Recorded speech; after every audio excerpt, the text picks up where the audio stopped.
Hello viewers, welcome to Adam.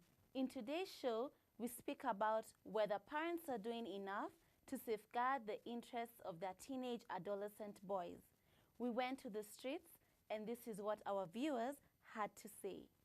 My name is Miriam and I'm a mother of 3 girls who have grown up to working age. Someone is working, the other one is in college, and the other one is in primary school.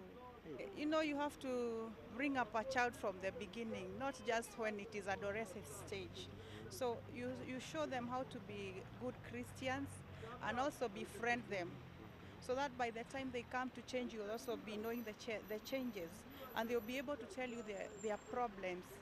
They'll always come to you for a question, you know, if they want to know something, they'll always come to you as a friend. This time around is not as a mother.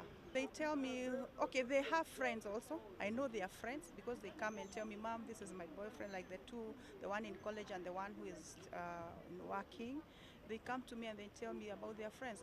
And since I have taught them to reserve themselves for their husbands, I always help them and I always tell them the best thing to do, pray. Whatever you want to do, pray. Because God will always give you us. It's like going to a hotel, you ask for chips, they are always ready there. But if you ask for something that is special, it will take you time. It will take the cooker some time to come and cook it. So you'll be there, okay, asking yourself, now, how come these people, chips and whatever, they are ready? You know, I came here like 10 minutes ago. Yes, there is waiting. But at the end of the day, when you brought that food, you'll enjoy it. So that is how I teach them to wait.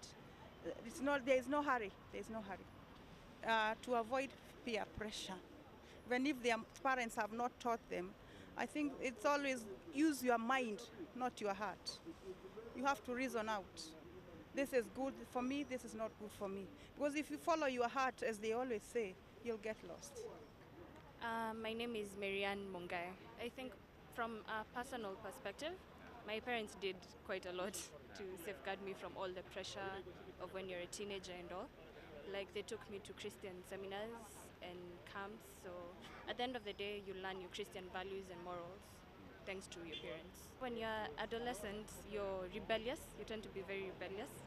So most of the time you want to act like you know what you're doing and you don't take like advice from an authority. So yeah, that was quite difficult for me. I was very rebellious.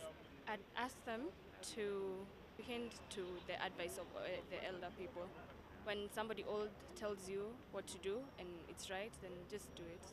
Sometimes it's good to like have blind faith in people that you trust. Yeah. Our parents, they've gone through what we've gone through.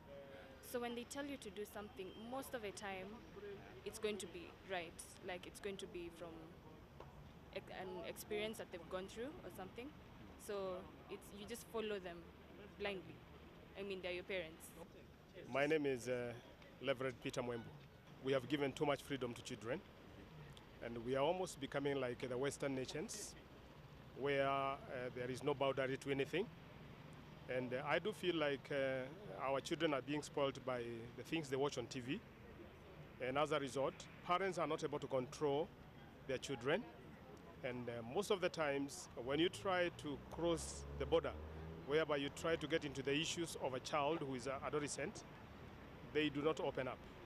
The best you can do is to try to develop a relationship with your child, whereby the things that are done by those negative influences, you create a room whereby a child can be open enough to you to open up on the inner issues that cannot be given to anybody else except a parent. That means I should be able to get my daughter, if it is my daughter, let me give an example, take her out, instead of a boyfriend taking her out, and create an environment where my daughter can open up to me and talk of issues that cannot get answers from a boyfriend. That means this is the steps I take myself. I advise my children, don't walk with your age mates. You should always walk with somebody who can add value to your life. Because if you walk with your age mates, they can only give to you what you know. But if you work with somebody who has already gone through your stage, and that person is past that stage, that person can add value to you. Okay, not everybody can do that. So, but I want to say this, there is a possibility. If a child is open enough, you can help in assisting to get the right people who are supposed to surround your daughter or your son, so that you can get, your daughter or your son can get value addition from the friends who surround that person. I would tell the media to always sift the programs that comes through our media, so that you can tell what is beneficial to a child. The films that we show, everything that comes through the media, the question should be to the person who is sifting those materials, should be in a position to know what will this add you to the person who is watching it. My name is Sensius Olaka. Wazazi ajaribu sana afundishe watoto, hata kama amemaliza form 4 ajaribu kupeleka college asome, ndio angalie maslahi yako. Hiyo kitu mzazi tapea mtoto ni education. Apart from education hakuna. Kama amemaliza form 4 anaenda university, anaingia kwa bangi, sigara. Sasa hawezi sikia maneno ya wazazi, wengine analala kwa state, lakini si mzuri. Sasa watoto wazazi akaa nayo polepole, aanze fundisha kama wadogo, ndio ajue vile tutaishi kwa maisha mzuri. Ajue education, ajue maneno ya Mungu. Hii ndio good idea mzuri. Wazazi hawezi chukua maneno ya kuangalia watoto anakaa kwa street kama machokora, yeye akuja kuomba watu pesa kwa barabara. Wazazi hao iko kama saa hii mtoto gari agonge hiyo mtoi, unasikia anakuja anasema lipwe. Hiyo serikali atakana achukue hatua, hiyo wazazi anawacha watoto kwa street, hiyo ashikwe. Mimi naitwa Janet Mora. So kenye inachangia unapata idleness, fast things, hivyo. Alafu kitu ingine bad companies katika jamii. Mimi naomba kitu moja ni kuomba Mungu, na ingine kutafutia mtoto wake kenye atafanya, na ingine amkalise chini amwambie hiki na hiki, na ajue vile mtoto wake anatembea every day, na watch every day. My name is Gadecha Kinyanjui and I'm a parent, and I know that in today's world is different from the other world. And today's parent, because of many issues in society, they've become very busy. It is becoming hard for them actually to sit down with their children to actually be able to advise them, unlike in the past. Negative things that are happening in society, I can confidently say that most parents, I'm not saying all of them, but most parents have actually failed in their duty to safeguard their adolescent children, because that's the stage where actually they need a great guidance in life. But it seems like most parents, they've been engaged with many activities in life. Others come to home very late. We know we have in cases of absentee dads. So in such situation, we find that these children are left alone. It's unfortunate if you are going to be brought up in a family. Sometimes situations happen. You find you are being brought up by one parent. But if the two parents are available, I'll encourage that both of them to be there. My name is Jacinta Wangare, and I'm a parent. I think they are doing enough, although some of the parents, they are not keen on what their children are doing. But I think it's good to teach them on the way of God, and then to be counseling them on how they should behave themselves. They should avoid going to areas that they might fall into temptations. If a friend is telling you about going for sleepovers, discos, such things, he should avoid. Yeah. Welcome back. You heard what people had to say. Different perceptions there. Well, in studio today with us is Reverend Mugambi. Welcome, Reverend. Thank you so much. You look really nice today. Thank you. I'm glad. How was your weekend? Very fine, thank you. Wonderful. How is your son? He's fine, thank you too. Great. So you heard what everybody had to say. Diverse thoughts, and everybody just has a different thought to all this concerning teenage adolescents. Sure. So I would like to ask you, due to the economic status in the country, very many parents are working hard to make ends meet. Yeah. And in this case, they are forced to have nannies, house helps, who have to be their children's caregivers in their absence. Parents do this out of goodwill. Yes. So how can we be able to have these parents still be part of their children's lives, because they're up and down and leaving these responsibilities to these nannies And some of these nannies take advantage of the chance they have and start exploiting and molesting these children. All right. Well, Asiko, I think we have a great challenge. Yes. Not only in this country, it's global. Yes. When we talk of parenting, you know, that's a great responsibility, you believe. Yeah. And you know, even the parents who are listening to us also know this, that it is a special responsibility given to us by God. Well, let me say this, that God chooses who to give a child and who not to give. Okay. Therefore, he knows the capacity of every parent, of every person. There are those who are not given by God deliberately. There are those who may not have, but at some point they may have. Yes. Because they have to graduate. To graduate. They have to grow. Yeah. Now, when we find ourselves, you find yourself given a son and daughter, for that matter, God wants to see you acting the way he would have done it himself. God did the parenting first. How did God do it? Let's start from the Garden of Eden. Asiko, if you see God coming to Adam himself, he is coming to the garden, living wherever he used to live, and wherever he lives, we don't know. We say in heaven, we may not know where heaven is. But we see him coming to step on the soil, checking on the child, the man that he has brought up, the man that he has made. It didn't matter the other responsibilities God had. Remember, he had created everything. Animals, birds of the air, anything, whatever in the ocean The and fish of the seas. sea, yes. Look at him coming now to this special being.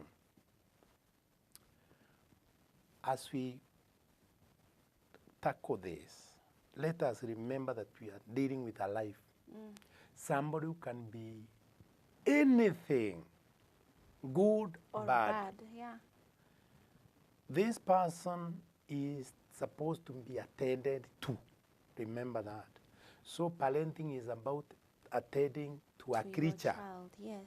A child that is also supposed to attend to somebody else. So it's a child that you are taking care of so that he can also pass on the same baton to somebody else. Because if you are not taking care of your child, how will he know how to take care of another child when... But these parents mean well. Look at the economic status in the country. You want the best for your child. Yes. And I will not give my child the best by sitting in the house from morning to evening. If I had that chance, I would be grateful to do it. But you have to go out there, just the same way a hunter goes out to look for something to bring back home to his family. It's the same way parents are doing this. So what would you suggest for these parents so that they can still be able to spend time with their children? They can still be able to have their sons have this bond with them and trust them other than trusting the nannies instead. True. I concur with you. Yes. Now, we need to look at how we can balance our work and our responsibilities at home as parents. Yes. Now, the first thing for the parent to know is that, as you've said, that my child will need to dress up, to eat, to be educated, to live at least a good moderate A good life, yes. Now, in order for me to do the two roles, that is the double role, I must, one, remember that I have my kid with me, whom I should allocate time. Time for work is maybe between 8 to 5 5 p.m. So you'll get home at around 7 Yes. at most for the people in the city, and others in the countryside who may take maybe 30 minutes, others may take 5 minutes to their homes. Yes. Balance your time with your son or even daughter. Yes. 2, know that when you get home, the first priority is this person that you are passing on a baton to, because you want him also to be another parent, Yes. a responsible parent. So the moment I realize that you are my dad or my mom, and you have come not to do anything else at home because there is a nanny, there is a houseboy around, there are people around who can help, but you are tending to me, the way you embrace me, yes, even when you feel stressed up by your boss, by your work, by a business that is not working very well, please embrace me first. So that reaction of, you know, are you embracing me? Am I the first priority? Or you come and, you know, go to the kitchen and so on. Can I see you, you know, asking for a cup of tea when you're holding me? And also they can put weekends aside for their children. Good. Yeah. What other time do I have with my kid? That's the weekend. Yes. Look at a parent who comes when the child is asleep, because there are some scenarios where you may find a parent who comes home and the child is asleep. Especially with the traffic in this country. Exactly. Yeah. Now, you may think that it is a bother raising up a kid. I mean, you wake him up and talk to him. Daddy, how was your day? You know, even if the kid doesn't know how to talk, at least that smile, you know, where this child smiles at the mommy and, you know, try to embrace the mommy. Even if the child was like in deep sleep, you will find that this child will value the touch of the parent, the smile of the parent, the voice of the parent. Yes. So that's the time you have. Early in the morning, before you leave, you know, this kid will take the whole day sleeping. Yeah. Before you leave, just before you leave, go to the house, or rather to the bedroom, or to his cot. To his cot, yes. Talk to that kid. So and so, if I know I'm leaving, have a good day and God bless you. Bye. Yeah. And that kid will learn something. He will learn that the priority of the parent is him. Is the baby. And it shouldn't be done by both parents when the two of them are in the same house. The father shouldn't be seen doing the same. The mom shouldn't. And I also think that if your child is already going to school, Yes. it's advisable, don't also leave the preparing of the child to go to school to the nanny. That can also be bonding time. That's it. You wake up earlier, prepare your baby, then prepare yourself. As baby is going to school, you too go to work. I will tell you the response. I mean, when we reach there, I will tell you why it should happen. Yes. Because that one is important. It's very important. That you check on the body part, the body, the areas of the body. Yeah. I mean, even the hidden parts. Check on how the boy is growing. Yes. Because he might be having some marks all over, inflicted on him by the nanny. All this child might be having some skin disease that the house girl is not talking about. And because she may not care. She's not like a mother, actually.